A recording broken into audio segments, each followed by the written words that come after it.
бардыгын бир туугандарым үй бүлөмдү мамлекеттик кызматтарга да койбоймун.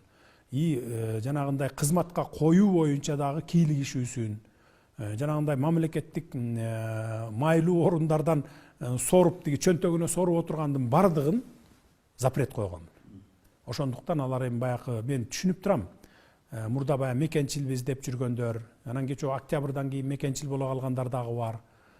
Алар келип мага деле чыгып аткан убакты бар. Мени министр кыл, мени губернатор кыл, аким кыл деп аткандар дагы бар.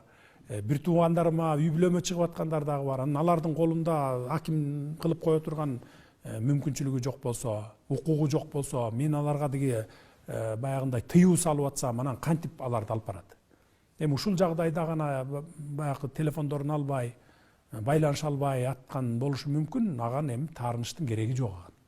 Эми буган азыр таарынып турсун, бирок 1 жыл 2 жыл өткөндөн кийин туура кылыптыр дейт.